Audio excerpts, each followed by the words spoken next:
Olá, gente querida! Hoje é o dia 23 de outubro. Nós estamos celebrando o 30º domingo do tempo comum.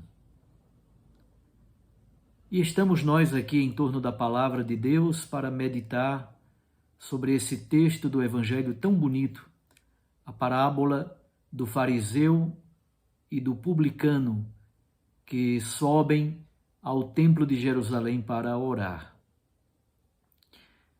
Eu agradeço muito a Deus pela sua companhia, você que nos escuta todos os dias aqui no canal do YouTube, ou por meio da Rádio Maria, ou por meio dos podcasts. Muito obrigado pela sua fidelidade. Eu oro por vocês e peço também a sua oração por mim, pelo meu ministério. Vamos ao texto do Santo Evangelho e depois a um comentário. Lucas 18, de 9 a 14.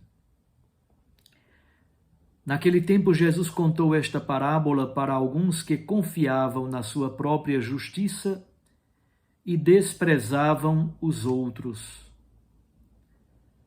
2 homens subiram ao templo para rezar. Um era fariseu, o outro cobrador de impostos.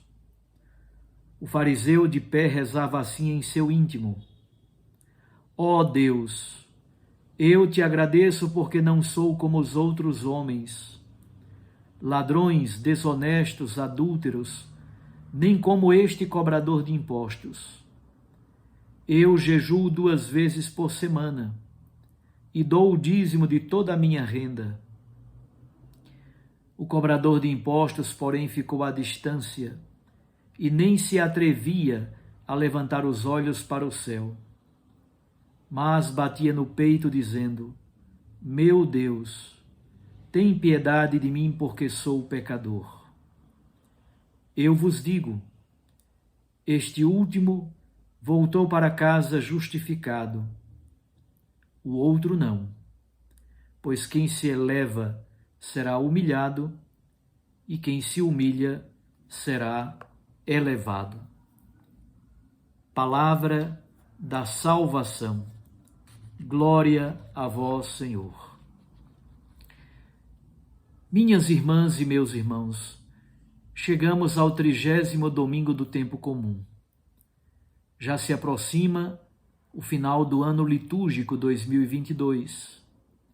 Daqui a pouco, no final do mês de novembro, começa o Advento e com o Advento, o novo ano litúrgico. Nós celebramos hoje o Dia Mundial das Missões. O Papa Francisco escolheu um tema a partir do versículo 8º do capítulo 1º dos Atos dos Apóstolos. Sereis minhas testemunhas. E nós continuamos com Jesus. Jesus está subindo para Jerusalém e nós subimos com ele. A liturgia desse domingo apresenta um Deus que escuta a súplica dos pobres, dos oprimidos, dos humildes. Um Deus que está sempre disposto a ouvir o apelo do órfão e da viúva. É isso o que nos diz a leitura primeira do capítulo 35 do Eclesiástico. Mas eu quero comentar de modo especial o texto do Santo Evangelho.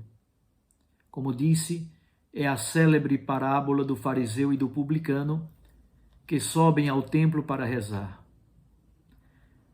Jesus conta a parábola e a endereça àqueles que confiam na própria justiça e desprezam os outros. São os que fundamentam a sua relação com Deus a partir da lógica do mérito. Não descobriram ainda a face misericordiosa de Deus. Em relação aos 2 homens, os gestos e as posturas corporais contam muito. O fariseu permanece de pé, altivo, olhar para o alto. Suas palavras têm como centro a primeira pessoa do singular. eu não sou, eu jejuo, eu dou o dízimo. Tudo eu e mais eu. O cobrador de impostos fica à distância. Não se atrevia nem mesmo a levantar os olhos. Batia no peito. Sua oração está centrada em Deus. Os fariseus, cujo nome significa separados, são um grupo político-religioso de Israel, cuja característica fundamental é o cumprimento estrito da Sagrada Escritura. Eram defensores intransigentes da Torá escrita e também da Torá oral. O ensinamento oral dos rabinos foi condensado numa série de livros posteriormente.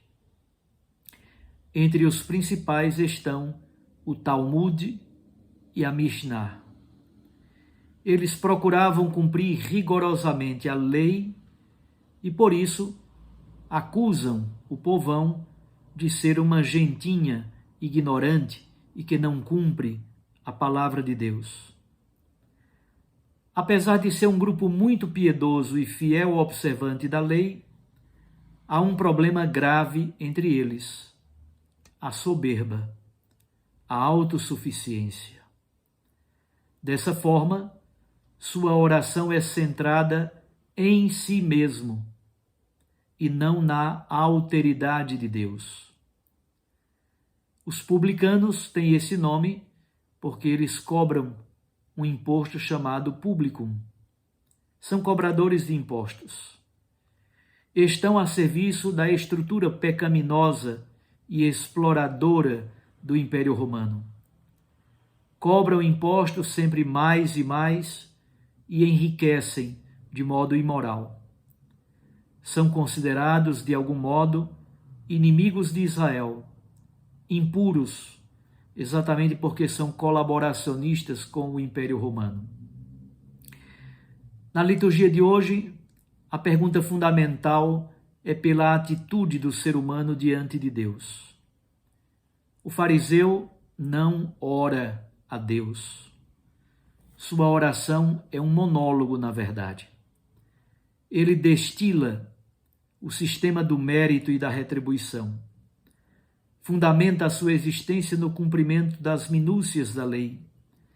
Sente-se irrepreensível, como outrora Paulo sentia-se irrepreensível na carta aos Filipenses. Jesus desmascara esta oração que não está centrada em Deus. Na verdade, o fariseu tenta manipular o Senhor. Ele não espera nada de Deus. Tudo nele é autorreferencialidade. Tudo nele é ostentação. Tudo nele é desprezo pelos outros. O cobrador de impostos faz a oração de alguém que confia em Deus.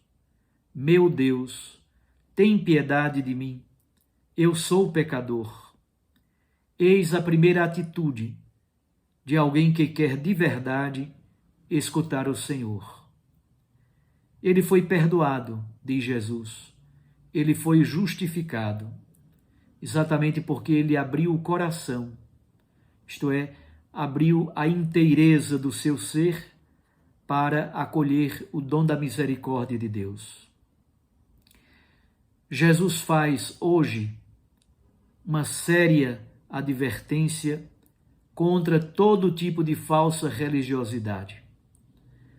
O Papa Francisco, na encíclica Alegrai-vos e Exultai, nos adverte em relação àquilo que ele chama de neopelagianismo, isto é, uma religião fundamentada na recompensa, dado que o fariseu, isento dos seus vícios, e tem uma vida também rica em obras meritórias.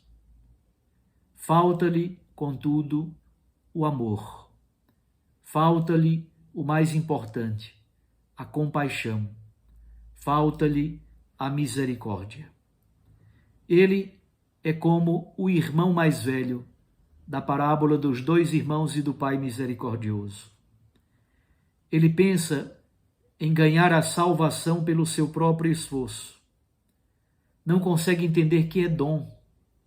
Não consegue entender que a experiência do reino é graça. Por isso que ele despreza tantos outros. Ele se sente à medida de tudo.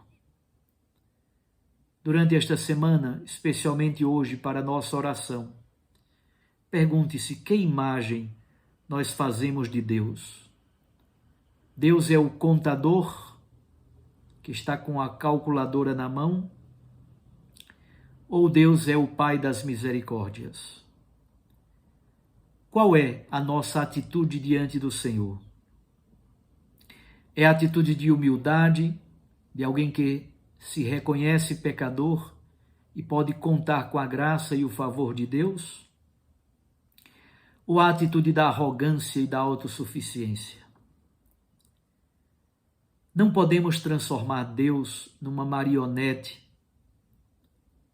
Não podemos manipular Deus, manipular a religião a serviço de nossos projetos pessoais ou de grupos ou de partidos. Com São Paulo, digamos somente: o Senhor esteve ao meu lado e sempre me deu força. O Senhor me salvará. A Ele, glória pelos séculos, diz São Paulo na segunda leitura. Não fabriquemos um Deus à nossa imagem e semelhança. Chega de manipular a religião. Um abraço a você. Até amanhã, se Deus nos permitir. Eu os abençoo, em nome do Pai, e do Filho, e do Espírito Santo. Amém.